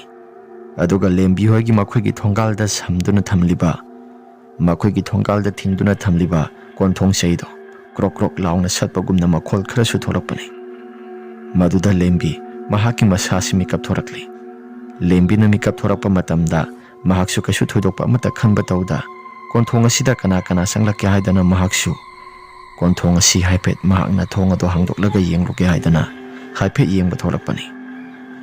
ꯑꯁꯨꯝꯅ ꯌꯦꯡꯕ ꯊꯣꯛꯂꯛꯄ ꯃꯇꯝꯗ ꯂꯦꯝꯕꯤ ꯃꯍꯥꯛꯀꯤ ꯃꯁꯥꯁꯤ ꯁ꯭ꯋꯥꯏ ꯂꯥꯎꯈ꯭ꯔꯦ꯫ ꯑꯗꯨꯕꯨ ꯃꯍꯥꯛꯀꯤ ꯃꯁꯥꯁꯤ ꯑꯄꯨꯅꯕ ꯑꯃꯅ ꯄꯨꯕꯒꯨꯝꯅꯁꯨ ꯇꯧꯔꯛꯂꯤ꯫ ꯂꯦꯝꯕꯤ ꯃꯍꯥꯛꯀꯤ ꯃꯁꯥꯁꯤ ꯀꯅꯥꯒꯨꯝꯕ ꯃꯤꯁꯛ ꯑꯃꯅ ꯆꯠꯁꯤꯂꯥꯎ ꯍꯥꯏꯔꯒ ꯈꯨꯗꯥꯡ ꯑꯁꯤ ꯁꯤꯡꯂꯒ ꯆꯠꯄꯒꯨꯝꯅ ꯃꯍꯥꯛꯀꯤ ꯃꯁꯥꯁꯤ ꯐꯥꯎꯔꯛꯂꯤ꯫ ꯂꯦꯝꯕꯤꯁꯨ ꯃꯁꯥ ꯃꯅꯥ ꯏꯐꯥ ꯐꯥꯔꯒ ꯃꯈꯣꯡ ꯑꯗꯨ ꯀꯔꯤꯒꯨꯝꯕ ꯑꯃꯠꯇ ꯎꯞꯄ ꯇꯧꯗ ꯑꯗꯨꯃꯛ ꯂꯥꯛꯂꯤ꯫ ꯑꯁꯨꯝꯅ ꯂꯥꯛꯂꯕ ꯃꯇꯝꯗ ꯂꯩꯀꯥꯏꯒꯤ ꯑꯋꯥꯡ ꯊꯪꯕꯗ ꯂꯩꯔꯤꯕ ꯄꯨꯈ꯭ꯔꯤ ꯑꯗꯣꯝ ꯇꯝꯅ ꯂꯥꯛꯂꯤ꯫ ꯑꯁꯨꯝꯅ ꯂꯥꯛꯄ ꯃꯇꯝꯗ ꯄꯨꯡꯆꯥꯟꯕ ꯃꯍꯥꯛꯀꯤ ꯃꯁꯥꯁꯤ ꯍꯔꯥꯎꯔꯦ꯫ ꯂꯦꯝꯕꯤꯒꯤ ꯃꯁꯛ ꯃꯇꯧ ꯐꯖꯕꯁꯤ ꯎꯕ ꯃꯇꯝꯗ ꯄꯨꯡꯆꯥꯟꯕ ꯃꯍꯥꯛꯀꯤ ꯃꯁꯥꯁꯤ ꯐꯠꯇꯕ ꯃꯤꯠꯌꯦꯡ ꯀꯔꯟ ꯑꯃꯗ ꯆꯟꯕ ꯍꯧꯔꯛꯂꯤ꯫ ꯄꯨꯡꯆꯥꯟꯕꯅ ꯂꯥꯏꯗꯁꯨ ꯊꯥꯗꯣꯛꯄꯒꯤ ꯊꯥꯗꯣꯛꯄ ꯑꯩꯅꯁꯨ ꯀꯔꯤꯒꯨꯝꯕ ꯈꯔꯗꯤ ꯑꯩꯁꯨ ꯂꯧꯍꯧꯕꯗꯤ ꯌꯥꯏꯗꯅ ꯃꯍꯥꯛꯀꯤ ꯃꯁꯥꯁꯤꯅ ꯒ꯭ꯌꯥꯟ ꯃꯥꯡꯗꯨꯅ ꯂꯩꯔꯤꯉꯩ ꯃꯇꯝ ꯑꯁꯤꯗ ꯑꯩꯁꯨ ꯈꯨꯗꯣꯡꯆꯥꯕꯁꯦ ꯃꯥꯡꯍꯟꯕ ꯐꯠꯇꯦ ꯃꯁꯤ ꯑꯁꯤ ꯍꯥꯏꯔꯒ ꯄꯨꯡꯆꯥꯟꯕ ꯃꯍꯥꯛꯀꯤ ꯃꯁꯥꯁꯤ ꯃꯍꯥꯛꯅ ꯐꯠꯇꯕ ꯊꯕꯛꯁꯤꯡ ꯑꯁꯤ ꯂꯦꯝꯕꯤꯗ ꯆꯠꯊꯈ꯭ꯔꯦ꯫ ꯂꯦꯝꯕꯤꯁꯨ ꯀꯔꯤꯒꯨꯝꯕ ꯑꯃꯠꯇ ꯐꯥꯎꯗꯦ꯫ ꯉꯥꯏꯍꯥꯛꯇꯪꯒꯤ ꯃꯇꯨꯡꯗ ꯄꯨꯡꯆꯥꯟꯕ ꯃꯍꯥꯛꯀꯤ ꯃꯁꯥꯁꯤ ꯂꯦꯝꯕꯤꯒꯤ ꯃꯁꯥꯁꯤ ꯒ꯭ꯌꯥꯟ ꯇꯥꯅꯕ ꯍꯥꯏꯗꯅ ꯏꯁꯤꯡ ꯈꯤꯛꯆꯤꯟꯕꯅꯤ꯫ ꯑꯁꯨꯝꯅ ꯏꯁꯤꯡ ꯈꯤꯛꯆꯤꯜꯂꯨꯕ ꯃꯇꯝꯗ ꯒ꯭ꯌꯥꯟ ꯂꯥꯛꯂꯦ꯫ ꯂꯦꯝꯕꯤꯁꯨ ꯃꯍꯥꯛꯀꯤ ꯃꯁꯥꯗ ꯐꯠꯇꯕ ꯀꯩꯒꯨꯝꯕ ꯈꯔ ꯆꯠꯊꯈ꯭ꯔꯦ ꯍꯥꯏꯕꯁꯤ ꯃꯍꯥꯛꯁꯨ ꯒ꯭ꯌꯥꯟ ꯇꯥꯔꯛꯂꯕꯅꯤ꯫ ꯃꯥꯃꯥ ꯑꯩꯒꯤ ꯏꯁꯥꯁꯤ ꯃꯥꯃꯅ ꯇꯧꯕꯤꯔꯤꯁꯤ ꯀꯔꯤꯅꯣ ꯃꯥꯃꯥ? ꯍꯩ ꯇꯨꯃꯤꯟꯅ ꯂꯩꯌꯨ꯫ ꯅꯪ ꯀꯔꯤ ꯈꯪꯗꯅ ꯑꯉꯥꯡ ꯃꯆꯥ ꯅꯪꯒꯨꯝꯅꯁꯨ ꯑꯩꯅ ꯇꯧꯔꯤꯕꯁꯤ ꯈꯨꯜ ꯂꯩꯀꯥꯏꯒꯤ ꯐꯅꯕ ꯉꯥꯛꯇꯅꯤ꯫ ꯅꯪꯁꯤ ꯑꯩꯒꯤ ꯆꯥꯛꯊꯥꯛ ꯑꯣꯏꯅ ꯈꯨꯜ ꯂꯩꯀꯥꯏꯒꯤ ꯃꯤꯌꯥꯝꯁꯤ ꯐꯅꯕꯒꯤꯗꯃꯛꯇ ꯆꯥꯛꯊꯥꯛ ꯑꯣꯏꯅ ꯅꯪꯁꯤ ꯂꯥꯏ ꯃꯌꯥꯝꯅ ꯈꯜꯂꯛꯈ꯭ꯔꯕꯅꯤ꯫ ꯅꯪꯁꯤ ꯑꯩꯒꯤꯗꯤ ꯇꯁꯦꯡꯅ ꯍꯥꯏꯔꯕꯗ ꯉꯥꯛꯂꯧꯅꯤ꯫ ꯑꯗꯨ ꯃꯥꯃꯥ ꯀꯔꯤꯒꯤꯅꯣ ꯅꯪꯅ ꯑꯩꯒꯤ ꯏꯁꯥꯁꯤ ꯁꯣꯛꯄꯤꯔꯤꯕ? ꯍꯩ ꯇꯨꯃꯤꯟꯅ ꯂꯩꯌꯨ꯫ ꯅꯪꯒꯤ ꯅꯁꯥ ꯁꯣꯛꯏ ꯁꯣꯛꯇꯦ ꯑꯗꯨꯗ ꯀꯔꯤꯒꯨꯝꯕ ꯑꯃꯠꯇ ꯑꯩ ꯈꯪꯗꯦ꯫ ꯅꯪꯁꯤ ꯂꯥꯏ ꯃꯌꯥꯝꯗ ꯆꯥꯛꯊꯥꯛ ꯑꯣꯏꯅ ꯀꯠꯂꯒꯗꯕ ꯅꯨꯄꯤ ꯑꯃꯈꯛꯅꯤ꯫ ꯋꯥ ꯆꯕꯦꯡ ꯉꯥꯡꯒꯅꯨ꯫ ꯑꯁꯤ ꯍꯥꯏꯔꯒ ꯂꯦꯝꯕꯤ ꯃꯍꯥꯛꯀꯤ ꯃꯁꯥꯁꯤ ꯀꯟꯅꯕ ꯍꯥꯏꯗꯅ ꯌꯥꯝꯅ ꯀꯟꯅ ꯁꯤꯟꯖꯕꯅꯤ꯫ ꯑꯗꯨꯕꯨ ꯎꯄꯥꯏ ꯂꯩꯇꯦ꯫ ꯄꯨꯡꯆꯥꯟꯕ ꯃꯍꯥꯛꯀꯤ ꯃꯁꯥꯁꯤ ꯑꯍꯜꯒꯤ ꯃꯇꯝ ꯑꯣꯏꯖꯔꯛꯂꯕꯁꯨ ꯆꯦꯟꯕ ꯆꯣꯡꯕ ꯉꯝꯖꯗ꯭ꯔꯒꯁꯨ ꯃꯍꯥꯛꯀꯤ ꯃꯟꯇ꯭ꯔꯅ ꯇꯞ ꯇꯥꯕ ꯃꯈꯩ ꯂꯦꯝꯕꯤꯒꯤ ꯃꯁꯥꯁꯤ ꯐꯨꯕ ꯆꯩꯕ ꯇꯧꯕ ꯑꯃꯒꯤ ꯃꯇꯧꯒꯨꯝꯅ ꯆꯩꯅꯥꯈꯣꯜ ꯑꯁꯤ ꯐꯥꯎꯍꯜꯂꯤꯕꯅꯤ꯫ ꯑꯁꯨꯝꯅ ꯃꯁꯤꯒꯤ ꯃꯇꯨꯡꯗ ꯄꯨꯡꯆꯥꯟꯕ ꯃꯍꯥꯛꯀꯤ ꯃꯁꯥꯁꯤ ꯊꯛ ꯅꯤꯛꯂꯒ ꯃꯍꯥꯛꯀꯤ ꯃꯃꯥꯡꯗ ꯂꯩꯔꯤꯕ ꯂꯦꯝꯕꯤꯗ ꯌꯦꯡꯂꯛꯏ꯫ ꯑꯗꯨꯒ ꯂꯦꯝꯕꯤꯗ ꯖꯤꯕ ꯃꯆꯥ ꯅꯪꯒꯨꯝꯅꯁꯨ ꯑꯩꯅ ꯇꯧꯔꯤꯕ ꯊꯕꯛ ꯊꯧꯔꯝꯁꯤꯡ ꯑꯁꯤꯗ ꯆꯦꯟꯒꯦ ꯅꯥꯟꯊꯣꯛꯀꯦ ꯍꯥꯏꯗꯅ ꯀꯥꯛꯁꯨ ꯇꯧꯔꯤ꯫ ꯅꯪ ꯈꯨꯗꯛ ꯑꯁꯤꯗ ꯑꯩꯅ ꯀꯩꯗꯧꯒꯦ ꯍꯥꯏꯕꯗꯨ ꯅꯪ ꯅꯃꯤꯠ ꯊꯦꯠꯅ ꯌꯦꯡꯉꯨ꯫ ꯑꯁꯤ ꯍꯥꯏꯔꯒ ꯂꯦꯝꯕꯤ ꯃꯍꯥꯛꯀꯤ ꯃꯁꯥꯁꯤ ꯑꯄꯨꯅꯕ ꯑꯃꯅ ꯄꯨꯕꯒꯨꯝꯅ ꯆꯞ ꯆꯥꯅ ꯍꯦꯛ ꯇꯧꯔꯛꯂꯕꯅꯤ꯫ ꯑꯁꯨꯝꯅ ꯃꯁꯤꯒꯤ ꯃꯇꯨꯡꯗ ꯂꯦꯝꯕꯤ ꯃꯍꯥꯛꯀꯤ ꯃꯁꯥꯁꯤ ꯄꯨꯈ꯭ꯔꯤ ꯃꯅꯨꯡ ꯊꯪꯕ ꯁꯔꯨꯛ ꯑꯗꯣꯝꯗ ꯈꯔ ꯀꯨꯝꯊꯔꯛꯂꯤ꯫ ꯃꯁꯥꯁꯤ ꯌꯥꯝꯅ ꯀꯟꯅ ꯂꯥꯎꯏ꯫ ꯑꯁꯨꯝꯅ ꯂꯦꯝꯕꯤꯅ ꯂꯥꯎꯖꯔꯕꯁꯨ ꯀꯔꯤꯒꯨꯝꯕ ꯑꯃꯠꯇ ꯎꯄꯥꯏ ꯂꯩꯇ꯭ꯔꯤ꯫ ꯄꯨꯈ꯭ꯔꯤ ꯃꯅꯨꯡ ꯊꯪꯕ ꯁꯔꯨꯛ ꯑꯁꯣꯝꯁꯤꯗ ꯂꯩꯀꯥꯏꯒꯤ ꯂꯩꯔꯤꯕ ꯁꯤꯈ꯭ꯔꯕ ꯊꯋꯥꯏ ꯃꯌꯥꯝꯁꯤꯡ ꯑꯗꯨ ꯂꯥꯛꯂꯒ ꯂꯦꯝꯕꯤꯒꯤ ꯃꯍꯥꯛꯀꯤ ꯃꯁꯥꯁꯤ ꯆꯩꯅꯥꯈꯣꯜ ꯐꯥꯎꯍꯟꯗꯨꯅ ꯁꯦꯠꯇꯅ ꯁꯥꯔꯤ꯫ ꯑꯁꯨꯝꯅ ꯃꯍꯥꯛꯀꯤ ꯆꯩꯅꯥꯈꯣꯜ ꯑꯁꯤ ꯐꯥꯎꯅ ꯑꯗꯨꯃꯛ ꯃꯈꯥꯗ ꯂꯨꯞꯊꯗꯨꯅ ꯌꯥꯝꯅ ꯀꯟꯅ ꯂꯥꯎꯔꯤ꯫ ꯑꯁꯨꯝꯅ ꯂꯦꯝꯕꯤꯅ ꯂꯥꯎꯔꯒ ꯑꯗꯨꯃꯛ ꯂꯨꯞꯊꯈꯤꯕ ꯃꯇꯝ ꯑꯗꯨꯗ ꯄꯨꯡꯆꯥꯟꯕ ꯅꯣꯛꯐꯦꯠ ꯇꯧꯏ꯫ ꯑꯗꯨꯒ ꯄꯨꯡꯆꯥꯟꯕꯅ ꯁꯨꯝ ꯍꯥꯏꯔꯛꯏ, ꯈꯪꯕ꯭ꯔꯥ ꯂꯩꯔꯤꯕ ꯇꯤꯃꯨ ꯂꯥꯏꯃꯨ ꯃꯌꯥꯝꯁꯤꯡ ꯑꯁꯤꯅ ꯅꯪꯒꯤ ꯊꯋꯥꯏꯁꯤ ꯀꯝꯕꯤꯒꯅꯤ ꯍꯥꯏꯗꯅ ꯈꯜꯂꯤꯕ꯭ꯔꯥ? ꯐꯔꯦ ꯑꯩꯁꯨ ꯆꯠꯍꯧꯔꯒꯦ꯫ ꯃꯐꯝ ꯖꯒꯥ ꯑꯁꯤꯗ ꯑꯩꯁꯨ ꯀꯨꯏꯅ ꯄꯟꯊꯗꯨꯅ ꯂꯩꯕ ꯌꯥꯗꯦ꯫ ꯑꯁꯨꯝꯅ ꯄꯨꯡꯆꯥꯟꯕ ꯃꯐꯝ ꯖꯒꯥ ꯑꯁꯤ ꯃꯍꯥꯛꯁꯨ ꯄ꯭ꯔꯞ ꯊꯥꯗꯣꯛꯇꯨꯅ ꯑꯗꯨꯃꯛ ꯆꯠꯈ꯭ꯔꯦ꯫ ꯑꯁꯨꯝꯅ ꯅꯣꯡꯉꯥꯜꯂꯛꯂꯕ ꯃꯇꯝꯗ ꯂꯦꯝꯕꯤꯒꯤ ꯃꯍꯥꯛꯀꯤ ꯃꯁꯥꯁꯤ ꯊꯤꯕ ꯈꯪꯗ꯭ꯔꯦ ꯍꯥꯏꯗꯅ ꯈꯨꯜ ꯂꯩꯀꯥꯏꯒꯤ ꯃꯤꯑꯣꯏꯁꯤꯡꯅ ꯀꯣꯏꯊꯤ ꯊꯤꯅꯔꯕꯅꯤ꯫ ꯑꯁꯨꯝꯅ ꯊꯤꯕ ꯌꯥꯕ ꯊꯤꯅꯔꯕ ꯃꯇꯝꯗ ꯑꯋꯥꯡꯒꯤ ꯄꯨꯈ꯭ꯔꯤꯗ ꯂꯩꯔꯝꯃꯦ ꯍꯥꯏꯗꯅ ꯂꯦꯝꯕꯤꯒꯤ ꯑꯁꯤꯕ ꯍꯛꯆꯥꯡ ꯑꯁꯤ ꯃꯌꯥꯝꯅ ꯂꯧꯈꯠꯇꯨꯅ ꯌꯦꯡꯂꯨꯕꯅꯤ꯫ Asumna yenglaba matam aduda khul laikai gi miyosing asisu loina kinare. Handa marak siba yaurakliba miyosing amadi kunjona tamlakliba paw mayam sing aduga handak thingnariba mayam sing asiga khul laikai gi miyosing asi loina kinare haidana mayam asi wawa hekta lawnai. Asum tawdana lembi gi asiba haksang asi poloi khraba matungda khul laikai gi miyosing asi hekta tamnabada laiba amata ngamlaktre. Yumthong khudingi pungjal thinbagi makhol amadi yumthang kaithangnaba mayam sing asi amaga pangsauda saunaba aduga tarakpa matam ahingi matam haibadi pung baro tarakpa matam asi khul laikai gi miyam sing asina yengba matam tarakpa matamda makhoi mayam asi su pangkida kinarabani. Asumna masigi matungda khul laikai gi miyosing asi makhoi su yamna kinare haidana yumdagi mapal amata thonadre. Adubu nongma numit amadi punsiba amadi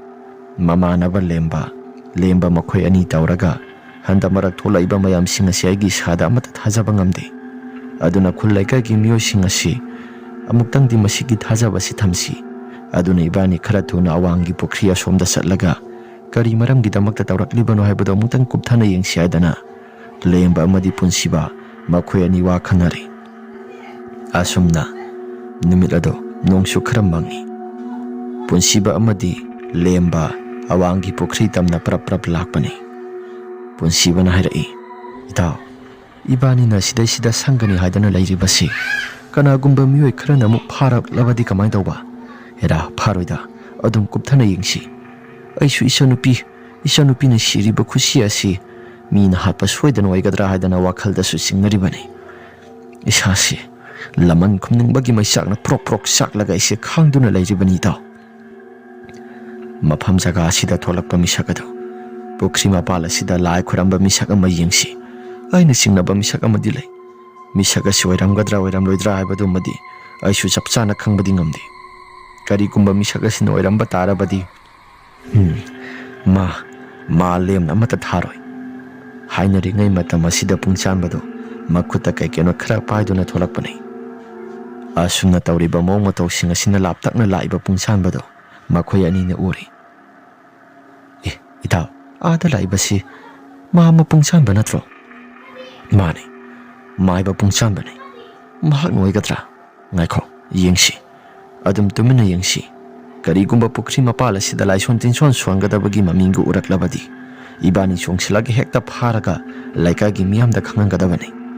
Aduga mahakna tawjakhiba papki karamagi pholado madu chapchana ibani na phangangadabani. Asumna hainaraba matam aduda pungchanba mahakti karigumba amata khanba tawdadumak lakpani. Asumna pukhri mapal awangi pukhri mapal thangba maike somda yauraklaba matamda mahaksu lai khuramgi haidana posai singado thamba horaklaba kandani. Ngasidi aigi sasi kainoma itaw tawida. Mafam jaga asi miga laiba jala midi laitaba jani adubu aigi sada karigumba sawum kharadi phangida.